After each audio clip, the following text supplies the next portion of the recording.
You're gonna have to watch that 3 times to really I need you to study it and fully understand it. I feel like we hooked half the room and lost half the room with that. So sorry about that. It's good to see some football fans or some Viking fans in the house today. If you're not aware of the context of that, this year, the greatest comeback in NFL history happened, and it was in a game between the Vikings and the Colts. And again, just for a little context, that entire set of footage was after the second half. So the game was 33-0 at halftime. You got to ask yourself, what does the locker room feel like at halftime when it's 33-0? What are the emotions? What are you feeling? And a victory like that, a comeback like that, isn't just physical. It's emotional. It's mental. It's about the perspective you take. It's about not giving up. It's about choosing to not stop believing. And that's not me quoting Journey. That's just reality. Now, I have to say this. Well, if you don't know, and it's your first time here in a while, so great to meet you. My name is Jake. And just to tell you a little bit about myself, I am the last person that you'd probably imagine giving a sports metaphor for an Easter message. Part of that is because growing up, I was the least athletic child you can imagine. That doesn't mean I didn't play sports. No. I played every single sport. And I quit them all. I got that experience as well. I even was a boxer as a kid. And if you don't know, the reason why you quit boxing is because you get knocked out too much. So I played soccer a lot as well. And they put me in the back as a defender because I think they knew I wasn't going to be scoring. So they're like, let's just keep him in the back. And there was a time where someone on my team who was a high-scoring player, a really good player, I saw that his jersey was untucked. And that really concerned me because I thought, oh, man, the ref's going to give us a penalty because our jerseys. That's where my head was at as a kid. So I yelled across the field. I was like, fix your jersey. And as I was doing that, they just scored a goal on us. So that's my experience with sports, just so you know. However, during the pandemic, we all developed interesting hobbies, right? Some of you started baking bread for the first time in your life. Some of you started making kombucha. Some of you stopped wearing pants.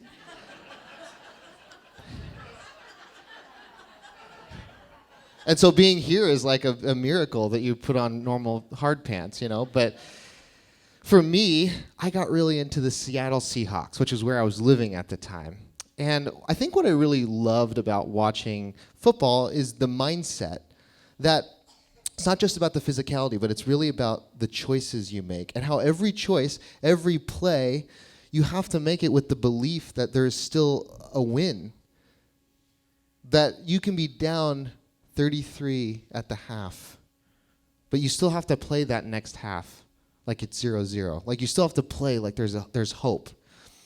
And yet sometimes in life, we have moments, we have experiences, we have circumstances which feel irredeemable. It feels like there's no win to be had. Sometimes we face loss. Sometimes we face things just not working out. Maybe some of you in this room have a dream. You have a goal, and yet there's some confusion. There's some uncertainty about how to get there. Sometimes it feels like we're in that locker room, that life is like that locker room, and it's 33-0. And you might be asking yourself, what's the path forward here? How do I move forward? And I think in so many ways, this is the theme, this is the core of the Easter story. What's the path forward when it feels like there's no hope? What does resurrection really look like in those moments? I want to welcome you. If you're new here, I know some of you might even be visiting. Some of you might be out of state. We're just so happy you're here. And just so you get a little context, Aldea is a community, like Kevin and Sylvia said, a community where people of all backgrounds are welcome, all faith, all spiritual backgrounds, and that includes a lack of any background. So agnostic, atheist, you are welcome here. And we understand that in this room, there's going to be a wide variety of experiences and a wide variety of approaches to Easter. That for every person in this room, there's a different relationship and experience around this holiday. And so we here at Aldea want to speak to the universal themes, the story that we can all connect to and relate to. And if we break this story down to its core, it's about rebirth out of loss. So we look at the Jesus story because we find so much wisdom and so much power for our own lives and how we can live. And we see that before the Easter story, Jesus has been building a movement of love, a movement of caring for the marginalized, a movement of subverting power.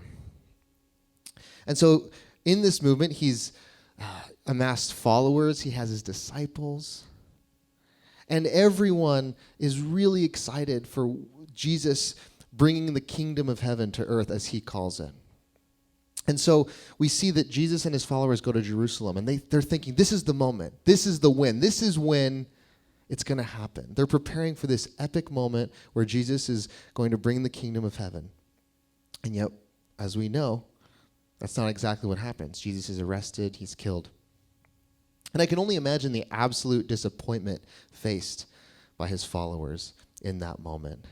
I mean, if we put ourselves in the disciples' shoes, or their sandals, more likely. There wasn't Skechers back then. You have these people who had careers, they had livelihoods, some of them were fishermen, and they give up everything to follow this man in pursuit of this dream of creating a better world, a more peaceful world. And they're expecting and anticipating a throne, a victory, a celebration, and instead of a throne, they're faced with a tomb. And I'm curious, how many of us have experienced those tomb moments? Those moments where we say, it was not supposed to be this way. This is not how things were supposed to go.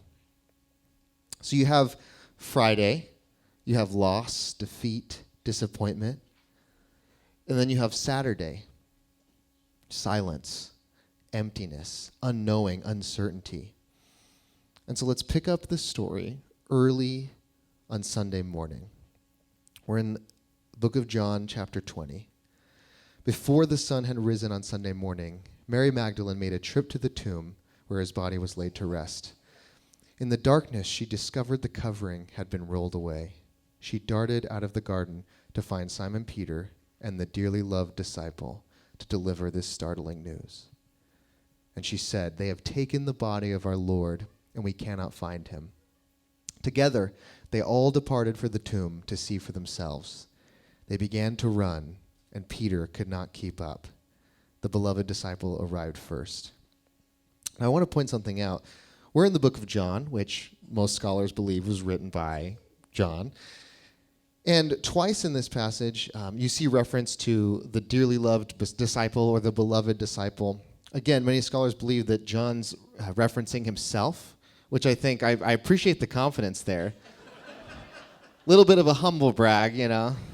The dearly beloved one. And you just gotta love that he also has to point out, Peter could not keep up. I arrived first. Yeah. I imagine like the post-game interview, you know, a lot of respect for Peter. He's a great athlete. You know, he puts his heart into it, but the wind was on my side today, you know. It just is what it is. So Peter and John, they arrive at the tomb. They can see that it's empty. And then the story shifts back to Mary. It says this, Mary, however, stood outside the tomb sobbing, crying and kneeling at its entrance. As she cried, 2 heavenly messengers appeared before her, sitting where Jesus' head and feet had been laid. And they said this, "Dear woman, why are you weeping?" And she responds, "They have taken away my Lord, and I cannot find him." After uttering these words, she turned around to see Jesus standing before her, but she did not recognize him. How many times in your life have you made that mistake? Have you not recognized someone Can be pretty awkward, right? Or even worse, maybe if you've mistaken someone for someone else. One time, I was at a McDonald's with my mom, and I went to the bathroom, and I came back, and she was still standing in line. And so I went up to her, and I guess I was just feeling extra sweet that day because I put my arm around her, and I pulled her in real close. And then I looked at her, and she looked at me, and it was not my mom. It was some woman. And I gasped. I went like, ah!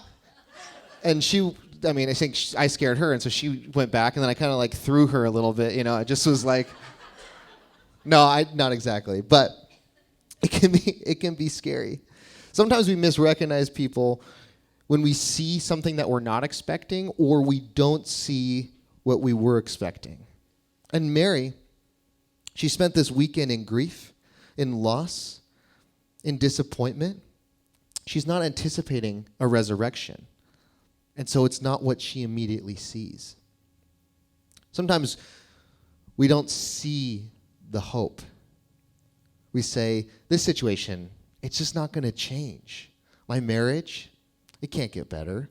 My relationship with my children, my relationship with my parents, it just is the way it is. We can't see the resurrection when it's coming. I imagine for the Vikings, those first few scores, they still probably weren't thinking, oh, this is a game that we have in the bag. Because the first part of the resurrection, those moments in the early hours of Sunday morning, it's still hard to recognize. You're still in the loss. You're still in the grief. And so you're not expecting it. But I would encourage you today, be ready to be surprised. Be ready to see things that you haven't anticipated. Jesus says to her, "Dear woman, why are you sobbing? Who is it you're looking for?" She still had no idea who it was before her. Thinking he was the gardener, she muttered, "Sir, if you are the one who carried him away, then tell me where he is, and I will retrieve him." He says to her, "Mary." He calls her by name, and turning to him, speaking in Hebrew, she says, "Rabboni, my teacher." Jesus says, "Mary, you cannot hold me. I must rise above this world to be with my Father, who is also your Father, my God, who is also your God. Go tell this to all my brothers." If you notice, he doesn't say, "Where were we? Let's just get right back to the way things were." No, he says, "Mary, you cannot hold me." And if we look at this phrase in the context of the rest of the story, Jesus, after his death, whenever he's appearing to his disciples at this point as a resurrected form, the dynamic has now shifted. And his encouragement to them from this point on is, now you go do it. It's your opportunity. This is your ministry. It's your kingdom to build. It's not about me being here in physical form anymore. It's about you. He empowers them. So when he says you cannot hold me, he's saying, don't fixate on this form. It's your opportunity. The kingdom is within you. Sometimes when there's a resurrection in our lives, there's a complete shift in dynamic. And we don't just go back to business as usual. It's not just a return to status quo, which is why it can be so hard to recognize at first, because things don't always look like they used to. I mean, think about the past 3 years. Think about the pandemic. For so many months, even years, we were all just wondering, when are we going to get back to normal? When are we going to get back to normal? But sometimes we need to reckon with a new normal. We need to be open to resurrection, looking like we're not expecting. Maybe for you, you have those moments where you think, man, you look back and you realize like those are those moments where life really burned you for the first time. People let you down. Moments where you realize like, wow, I'm really not in control. And yet, the healing from those moments, growing through those moments, doesn't mean that it never happened. You don't just go back to life as it was. No, we keep our scars. And it's our scars that show us the strength that we've developed. For so many of us in this room, we can look back at some of the darkest, the most difficult moments in our lives. And at the time, we would have done anything to get out of them. But now looking back, for many of us, you would say, I wouldn't change that because it made me who I am today. In the Japanese pottery tradition, there is this practice called kintsugi. which means to be mended with gold. So essentially, if a piece of pottery breaks, instead of trying to put it back together just as it was, hiding any flaws, hiding any cracks, hiding any imperfections, that you highlight the imperfections. You display the imperfections as a new form of beauty. And in a sense, these pots are more beautiful than they were before the breaking. It's interesting when Jesus appears in his resurrected form, as the story goes, he bears some of the scars of his death. This is resurrection. It's not just going back to the way things were. It's realizing that the loss, the grief, the doubt, the uncertainty, that's part of what makes us who we are. If you look at your own lives, look at the moments when you fell apart, you cracked, you broke, and look at you now, mended with gold. For some of us, this is our experience with religion. You might have grown up or spent many years of your life with a certain view or a certain framework in a way that you understood religion or spirituality. You had a certain container for your religion, and yet your experience of life challenged the way that you saw the world, the way that you saw God, the way you saw religion. You know, Jesus has this metaphor. He talks about wineskins. He says, an old wineskin cannot contain new wine, or else it will break. You must fill, the new wineskin must go into, or the new wine must go into a new wineskin. And essentially, it's like saying, when you have these experiences of your life that push you forward, that reimagine spirituality for you, you can't just always try to fit it into that old container. Sometimes these new experiences break us. And you need a new way of seeing, an entirely new framework to contain it. I know for me, I wouldn't trade that breaking, those moments, those dark night of the soul moments. And they were difficult when I was in them, but now I'm grateful that my wineskin broke so that I could develop something entirely new. This is evolution, you know. When we evolve spiritually, it's not unlike how we evolve physically. There are things that are simply too much to bear, but we adapt. Resurrection, it's not just an event. It's not just a moment. It's not even just the new beginning. What if resurrection is a way of seeing? What if, like kintsugi, it's a practice? It's seeing shards and already seeing this and seeing what could be possible. It's a way of trusting life, even in those darkest moments. Even when you're in the breaking, you're in the shattering, you're down 33-0. It's not the end.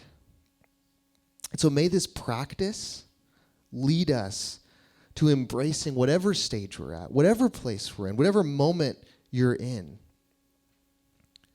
May we be present with that. If we're in a breaking moment, may we embrace it for what's to come. And if we're in a mending moment, may we remember and be grateful. It's about saying yes to what's right in front of you. The Dalai Lama says it this way: old friends pass away, new friends appear. It's just like the days. An old day passes, a new day arrives. The important thing is to make it meaningful. A meaningful friend or a meaningful day. See, we can't control when people walk in or out of our lives. We can't control if we're in a moment of death or a moment of resurrection. All we can really control is are we going to choose to make it meaningful where we're at. This is resurrection. It's the embrace. Finally, we turn to one of the greatest sages of all time, Pooh. What day is it? Asked Pooh. It's today, squeaked Piglet. My favorite day, said Pooh. May we embrace today. I don't know what season you're in. I don't know what you're walking through. But whatever it is, we can still make it meaningful. We can still find the hope It's a real hope. It's not just a blind hope. Oh, I hope things get better. I don't know. No, it's a real hope because we see resurrection. It's a cycle. It shows up again and again. And so we're trusting it's in nature. It's in our bodies. It's in life. It's everywhere. So we trust it. I'm going to close with this, and I want to invite Bill back up. He's going to play one last song for us. And I'm going to close, and I just want to give us a brief moment and a little breather to reflect. What are those moments for you? Those breaking moments. Those moments where you thought there's no way to repair this situation. There's no win. There's no comeback here. And yet here you are. So feel that. It doesn't mean that pain disappears, but you're still here. And you found a way to find the hope. You found a way to turn that pain into something beautiful, into something meaningful. The problem is that so often when situations come to us, when difficulties come, we want to control. We want to understand. What if today, just a little bit, we could let go of that control? We could trust. I'm going to close in a prayer. If you want to close your eyes, if you feel comfortable.